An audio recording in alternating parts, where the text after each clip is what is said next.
for those of you who may not be familiar with Fruugo, we are a global marketplace. We have sites in over 40 different countries, and 90% of our orders cross the border. So we have some fairly unique experiences and insights from the last couple of years. So I'm going to share some of that with you and what we have seen in our business as well as in our partners' business.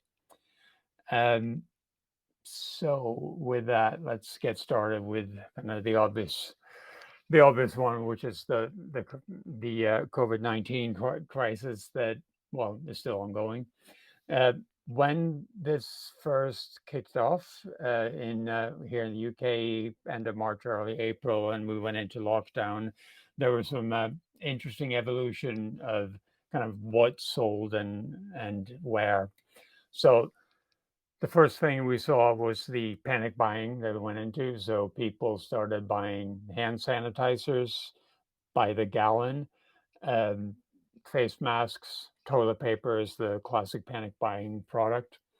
Uh, then people sort of started to realize, kind of in week two, that here's the new reality and the need to settle into it. So we sold a lot of office equipment for the home office, a lot of health and home exercise type of products. And then as lockdown went into weeks kind of 3 and 4, people realized that there were some things they couldn't find in stores. So they would either have to make it themselves or bake it themselves. So we actually we sold a lot of flour, which is arguably the worst thing to sell online because it's fairly cheap and heavy, but couldn't find it in stores and people couldn't find bread, so they bought flour. Also, a lot of sewing machines, that kind of thing. With salons being closed, we sold a lot of hair clippers, all that kind of do-it-yourself kind of things.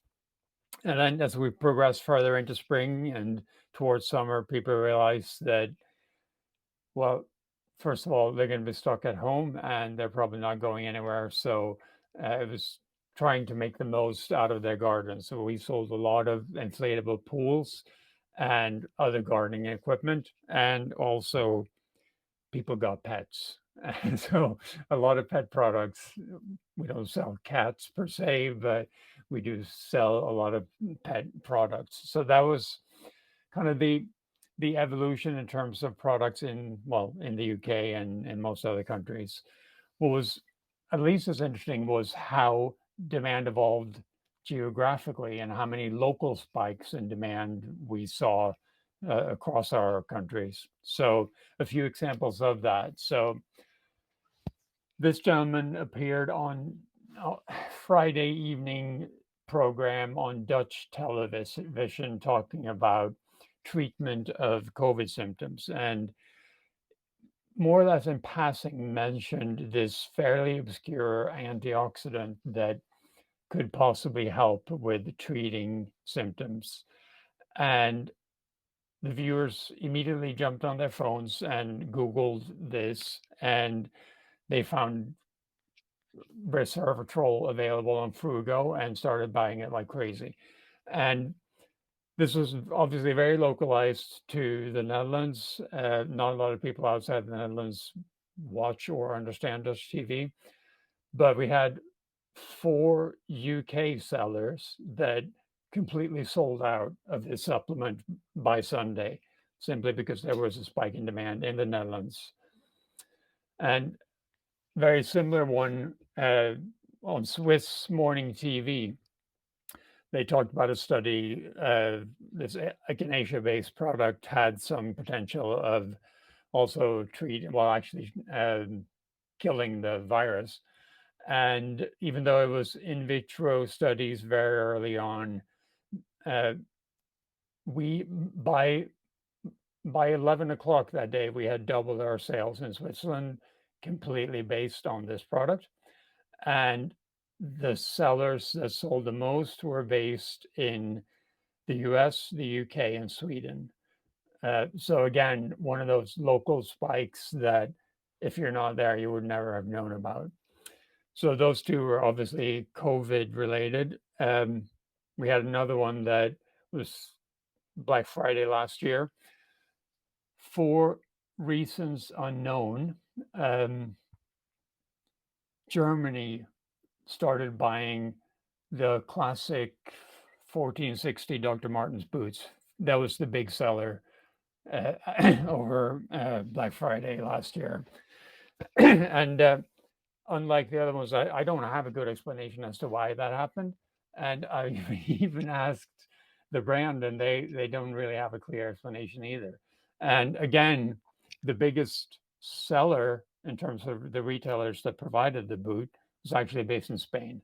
So they would have never caught this had they not been selling globally, and in this case on Fruugo.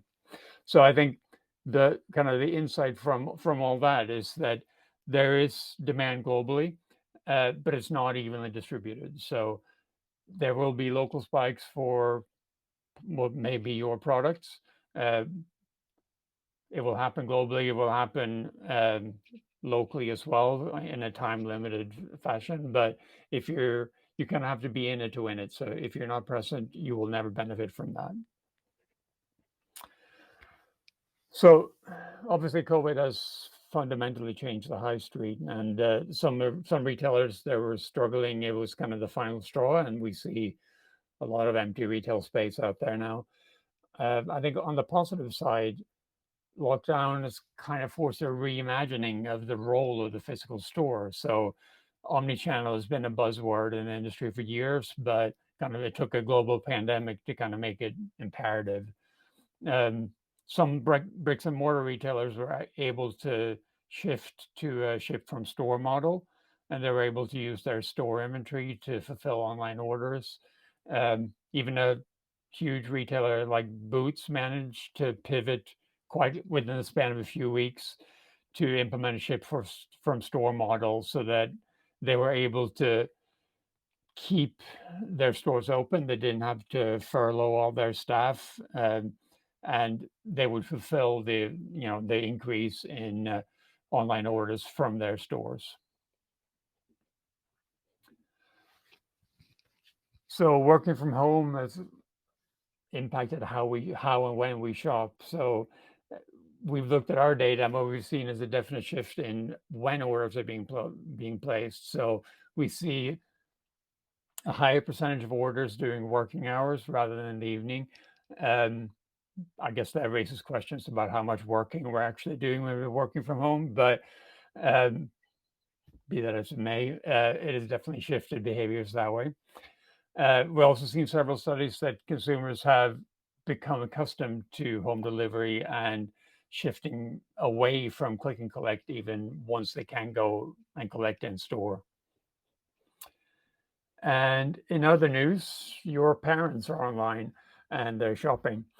Uh, Lockdown has shifted the adoption of commerce further up the age spectrum. Um, Accenture had a study with infrequent users who've increased their use on average 150%, and virtually all of them say that they're going to continue using it at the same rate.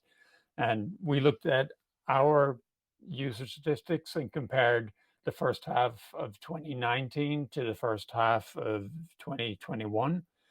And the age groups that increased the most were the 65 plus, and somewhat surprisingly, the 18 to 24. So clearly, your kids are shopping online as well. And I think it's hard to overstate the impact that COVID-19 and the lockdowns have had on e-commerce.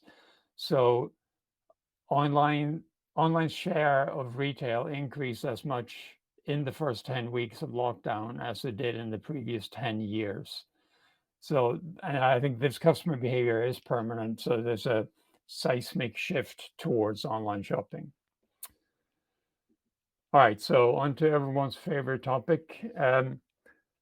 On January or December 31st, rather, at 11 p.m., the UK finally left the EU and the customs unit. So what that meant was that the UK was now considered a third country by the EU countries.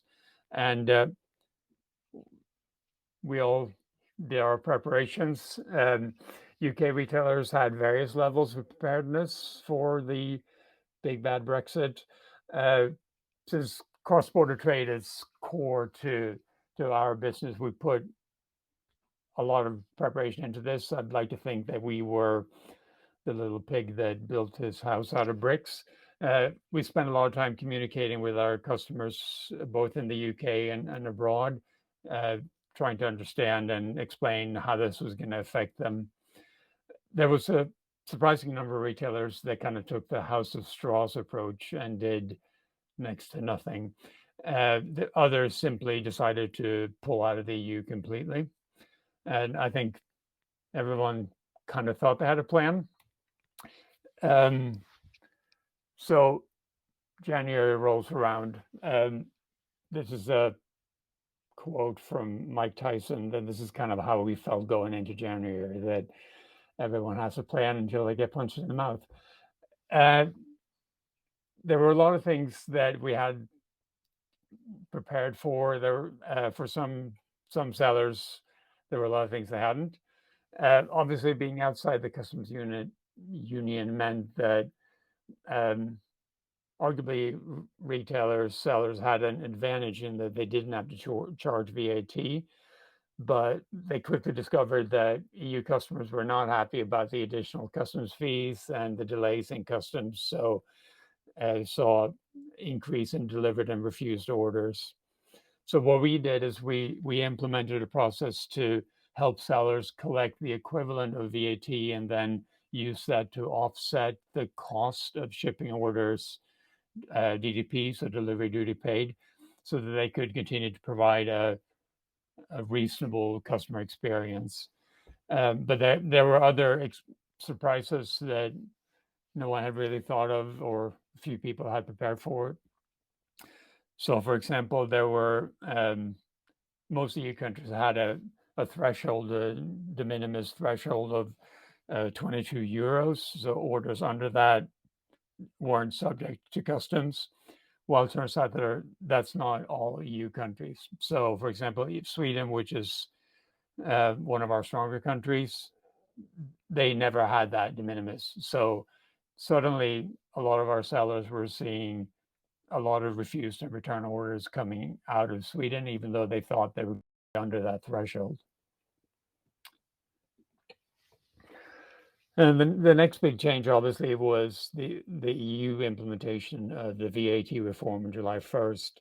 So, as a marketplace, what that meant for us is that we were responsible for collecting and remitting VAT for any consignments under €150. For marketplace sellers, that also meant that they needed to be able to provide our IOSS number and along with additional data on their customs declarations.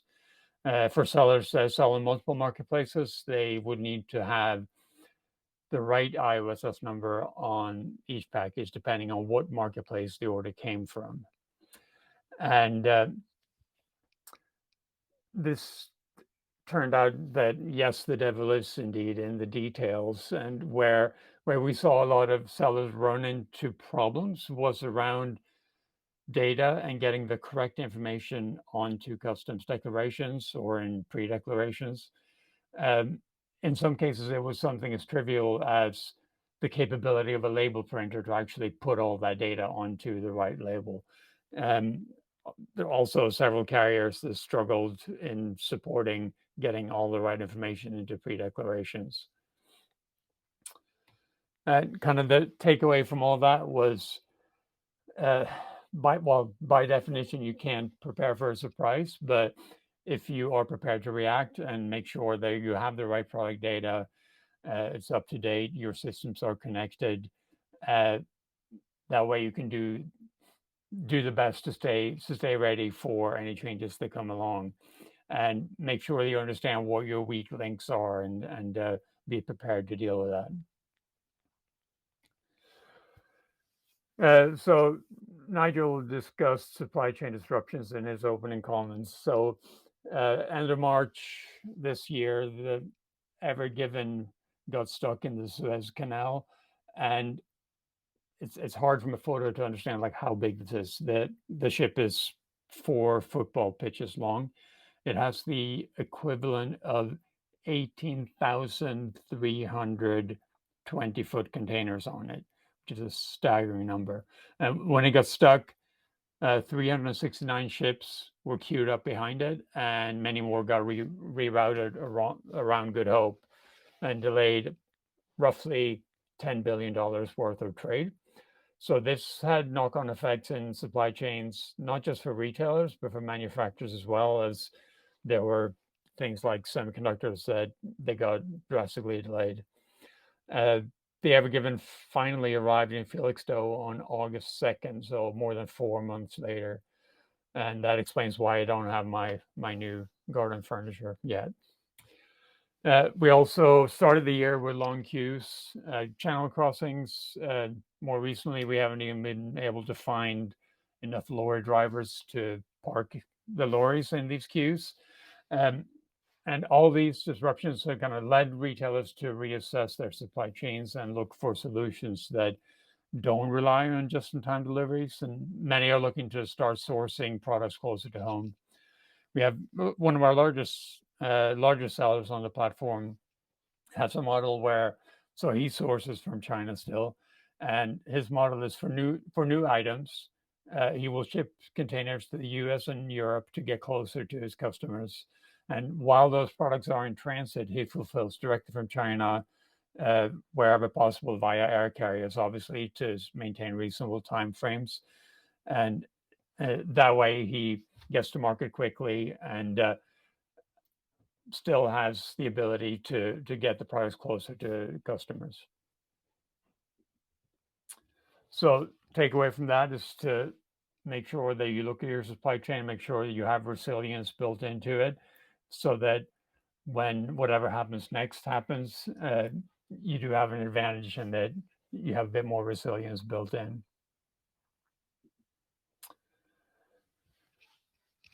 All right, so quick look forward to wrap this up. I think if we learn anything from the last 2 years is that it's hard to predict the future, right? There will be more twists and turns, and Chloe talked about the roller coaster, and I think we're going to continue to ride that roller coaster for a while yet. There are various things that could happen. Marketplace taxes will continue to get implemented in other countries across the world. It will probably happen in the US, and even worse, it will probably happen on a state-by-state level in the US, which will make it even more complicated. I think the supply chain disruption that we're seeing right now is going to continue for the foreseeable future unless someone has 100,000 lorry drivers up their sleeve. There's the possibility of political unrest in Southeast Asia with conflicts between China and Taiwan that could disrupt global manufacturing centers in that region. So a lot of things can happen. We just don't know what it is yet. And so I'm going to wrap it up on a somewhat more inspirational note, if you will. I think we're not going to be able to prevent whatever the next punch in the face is, but we can get ready to react and recover. And what we have seen throughout these last couple of years is that the businesses that succeed are the ones that have the data, that have the systems connected, and at least as importantly, have the people that are ready to react and embrace that change to kind of win against the competition, if you will. And with that, I am going to wrap it up and see if there are any questions.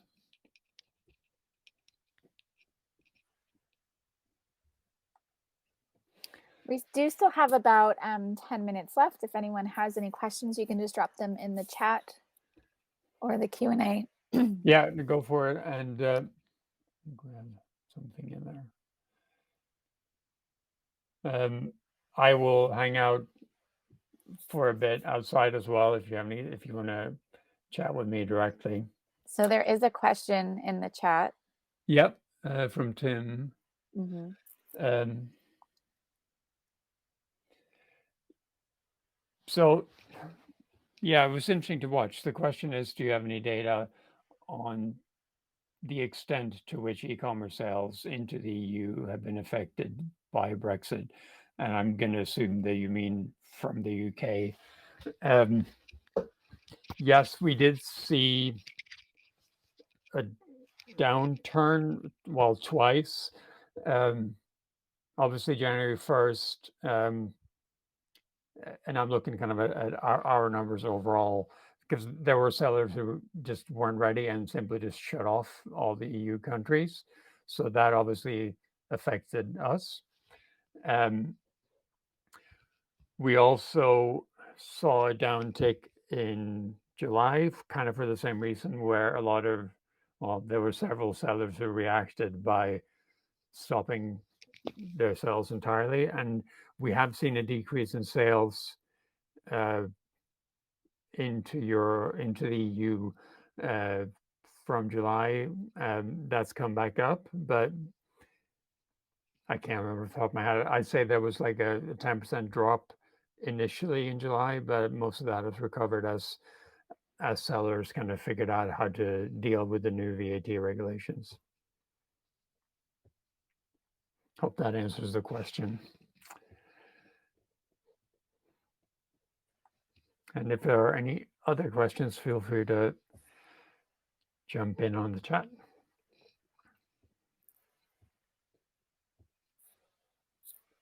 All right. Well, it doesn't look like they're up. Spoke too soon in at the buzzer. So, yes, that is the eternal question. Like, when is a good time? So what I've always said is, like, if you're going to expand, then you expand when the time is right for you, and you deal with the market conditions as they are at that point.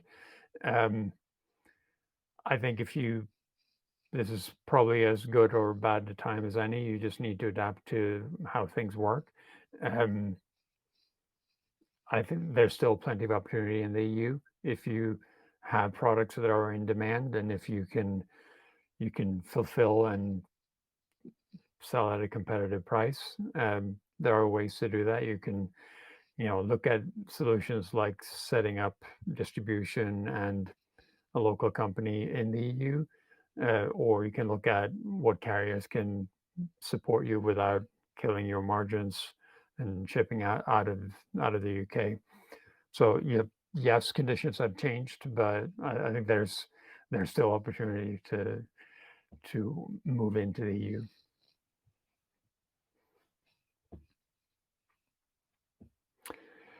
And I guess, yeah, limited launch. The risk with trying, like, dipping your toe is all you're going to prove is that it didn't work.